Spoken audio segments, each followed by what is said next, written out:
बिस्मिल्लाहिर्रहमानिर्रहीम अस्सलामु अलैकुम। एक बहुत ही अहम मसला जो हर रमज़ान करीम में बहुत ज़्यादा ज़ेर बहस रहता है, वो है तरावीह की रकात से मुताल्लिक़ कि आया तरावीह की 8 रकात पढ़नी है या 20 रकात पढ़नी है। इस मसले को लेकर उम्मत में बड़ा इख्तिलाफ पैदा होता है, बड़े मबाहिस होते हैं। एक बुनियादी बात समझ लेनी चाहिए कि बहस व मुबाहिसे से हत्तल इम्कान इज्तिनाब करना चाहिए। इससे इंसान के समझने की और हक़ को जज़्ब करने की क़ुव्वत कम हो जाती है, अपनी बात को मनवाने का जज़्बा ज़्यादा पैदा हो जाता है।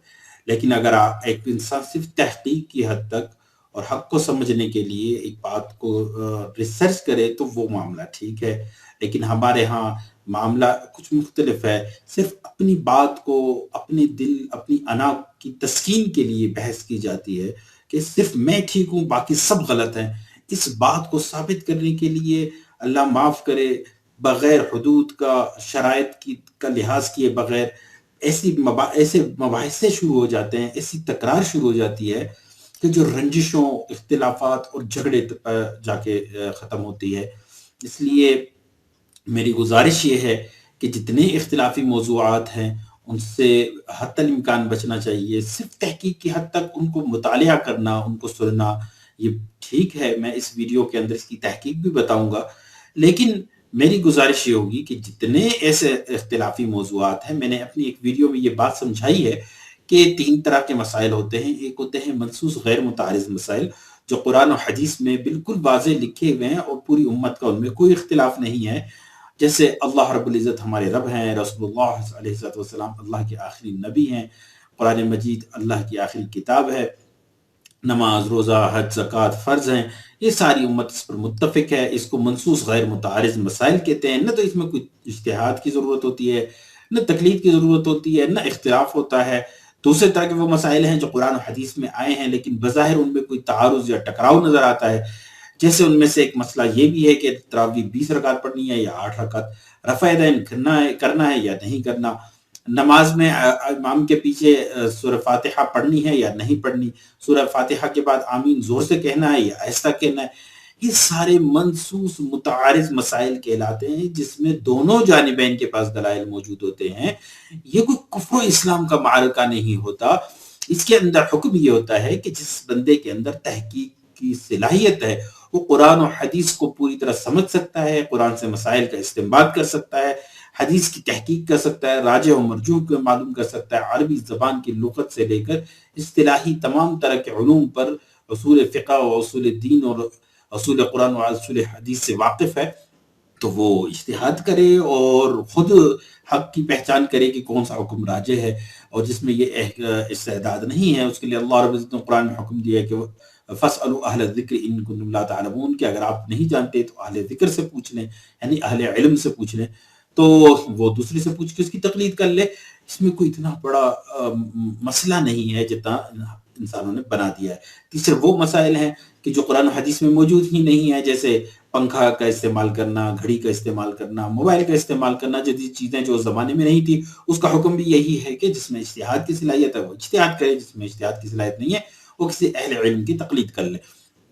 लेकिन हमारे यहाँ इन फ़ुरूई मसाइल को मनसूस मुतारिज़ या गैर मनसूस मुतारिज़ को लेकर ऐसा कोई बवाल खड़ा कर दिया गया है, उम्मत को ऐसे तक़सीम कर दिया गया है कि एक इंतशार की सी कैफ़ियत पैदा हो गई है। तो इस वीडियो को बनाने का मकसद भी मेरा कोई इंतशार पैदा करना नहीं है। मेरी आपको बार-बार ताकीद ये है कि आप तहक़ीक़ ज़रूर करें, लेकिन इसको ये जो मसाइल हैं मनसूस मुतारिज़ मसाइल के जो कुरान और हदीस में आए हैं, उन पे कुफ़्र इस्लाम के फ़तवे न लगाएँ, कुफ़्र के फ़तवे न लगाएँ, उसमें गुमराहियत और दूसरे के खिलाफ झगड़े पैदा न करें। आपको जिस तहक़ीक़ पे इत्मीनान है, आप उस पे अमल करें। आपको जिस मुज्तहिद की तहक़ीक़ पे इत्मीनान है, आप उस मुज्तहिद की तक़लीद करें, लेकिन इस चीज़ पे झगड़े न करें। खुदारा इसको कुफ़्र इस्लाम का मारका न बना दें। जिस तरह मसलन इसी मसले को हम ले लेते हैं कि क्या तरावीह 20 रकात पढ़नी चाहिए या तरावीह 8 रकात पढ़नी चाहिए। अब इस मसले का जो इख्तिलाफ है, वो सारा इस एक नुक्ते पर है कि क्या सहाबा रिज़वानुल्लाह अलैहिम अजमईन, यानी सहाबाए कराम से कोई जब अमल साबित हुआ है یا صحابہ کرام نے کسی ایک ٹاپک پہ اجتماع کر لیا ہے، وہ یعنی اجماع جسے ہم کہتے ہیں، اجماع ہماری اصطلاح میں صحابہ کا کسی چیز پہ اجماع ہو گیا ہے، کسی مسئلے پہ، کسی ٹاپک پہ، تو کیا وہ بھی دلیل بنتا ہے، یا دلیل صرف قرآن و حدیث ہے؟ یعنی حدیث سے مراد رسول اللہ صلی اللہ علیہ وسلم کا قول، فعل یا تقریر، وہ ہی صرف دلیل ہے؟ تو اہل سنت والجماعت کے نزدیک صحابہ رضی اللہ عنہ، خاص طور پر خلفائے راشدین، حضرت ابو بکر صدیق، حضرت عمر فاروق، حضرت عثمان غنی، حضرت علی رضوان اللہ علیہم اجمعین، ان کا کسی چیز پر جمع ہو جانا یہ اس بات کی دلیل ہے کہ یہ چیز انہوں نے خود رسول اللہ صلی اللہ علیہ وسلم سے سمجھی، یا دین کی منشا کو انہوں نے سمجھا ہے، دین کے مفہوم کو سمجھا ہے، پھر جا کے کیسے بڑے بڑے صحابہ کو، بار صحابہ بڑے بڑے جو حضور صلی اللہ علیہ وسلم کے ساتھی تھے، وہ سارے اس چیز پہ کیسے جمع ہو گئے؟ ظاہر سی بات ہے وہ ٹھیک ہے، جس میں سے ایک سب سے بڑی دلیل ہے قرآن پاک کو جمع کرنا۔ آپ سب کو علم ہوگا کہ قرآن تو رسول اللہ صلی اللہ علیہ وسلم کے زمانے میں مصحف کی یعنی کتاب کی شکل میں تھا ہی نہیں، کوئی چمڑے پہ لکھا ہوا، کوئی کسی چیز پہ، کوئی کسی چیز پہ، کوئی صحابہ کے سینوں میں۔ ابو بکر رضی اللہ تعالیٰ نے صرف ان کو جمع کروایا، یعنی وہ ٹکڑے، وہ پیسز اکٹھے کرا کے ایک جگہ اکٹھے کیے۔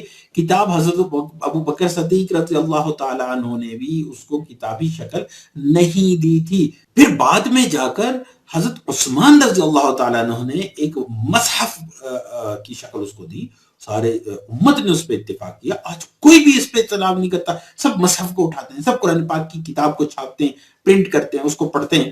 تو یہ تو کوئی ایسا مسئلہ نہیں ہے۔ صحابہ نے جب ایک چیز پہ اتفاق کیا ہے، قرآن کو جمع کرنے پہ اتفاق کیا، مصحف پہ اتفاق کیا، اتنا جن مسائل میں صحابہ نے اتفاق کیا ہے، اجماع کیا، وہ اس بات کی دلیل ہے کہ امت کو متحد رکھنے کے لیے اور دین کی منشا کو سمجھنے والے لوگ تھے، وہ حضور صلی اللہ علیہ وسلم کے ساتھ رہے تھے، حضور صلی اللہ علیہ وسلم کی تربیت میں رہے تھے۔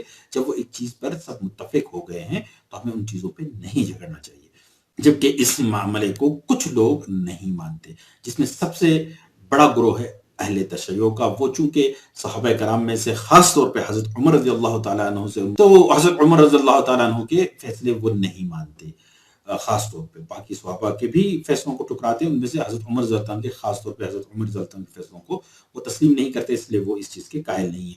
اور ایک اور جو خود کو اہل حدیث کہتے ہیں، یعنی ایک طرح سے غیر مقلدین ہیں، وہ بھی صحابہ کے اس چیز سے، اس اجماع سے وہ متفق نہیں ہے۔ باقی اس کے علاوہ چاہے حنفی ہو، مالکی ہو، شافعی ہو یا حنبلی ہو، وہ سب اس پہ متفق ہیں کہ جو فیصلہ حضرت عمر رضی اللہ تعالیٰ عنہ نے فرما دیا، اس پر ساری امت عمر رضی اللہ تعالیٰ عنہ کے زمانے سے لے کر آج تک عمل کر رہی ہے، چاہے مکہ ہو چاہے مدینہ ہو، ہر جگہ 20 رکعت تراویح پڑھی جاتی ہے۔ ہوا ایسے تھا کہ رسول اللہ علیہ السلام اس کی پابندی فرماتے تھے، تراویح کی کچھ دن مسجد میں آ کے پڑھی، تہجد کے وقت میں پڑھی، اسے قیام اللیل بھی کہتے ہیں، لیکن جب دیکھا تھا کہ لوگ آ کے ساتھ میں کھڑے ہو جاتے ہیں تو رسول اللہ صلی اللہ علیہ وسلم کو یہ خوف ہوا کہیں اس کو بھی فرض نہ کر دیا جائے، امت پر فرض یا واجب نہ کر دیا جائے، اور امت کے اندر کمزور لوگ ہیں، اس لیے رسول اللہ صلی اللہ علیہ وسلم نے اس کا جماعت کے ساتھ اہتمام چھوڑ دیا، گھر میں پڑھنی شروع کر دی، اور بتایا بھی کہ میں نے اس لیے اس پہ پابندی نہیں کی ہے۔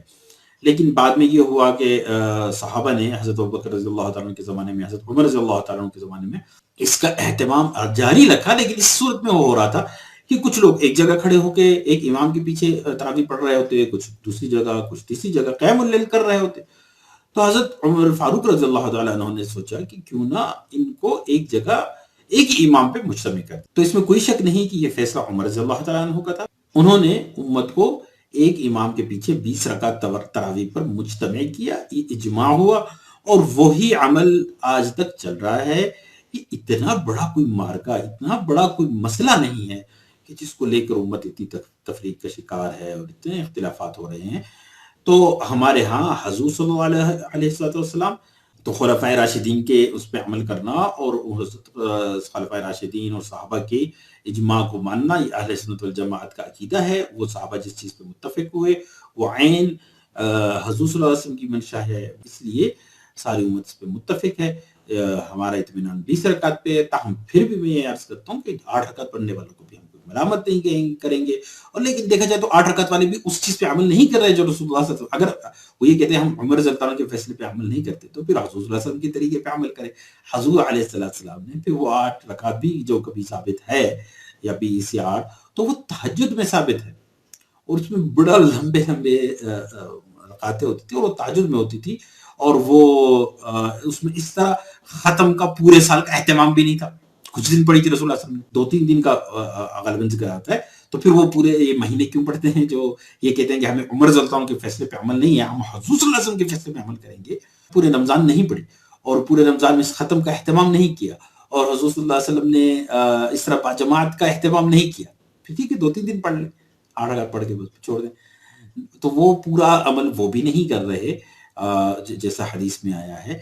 तो हम चूँकि हज़रत उमर रज़ियल्लाहु ताला अन्हु के इजमा, और सिर्फ़ उमर रज़ियल्लाहु अन्हु का नहीं, पूरी सहाबा ने उस पे इजमा किया, फिर उसके बाद उस्मान रज़ियल्लाहु अन्हु का दौर आया, उसके बाद अली रज़ियल्लाहु अन्हु का दौर आया।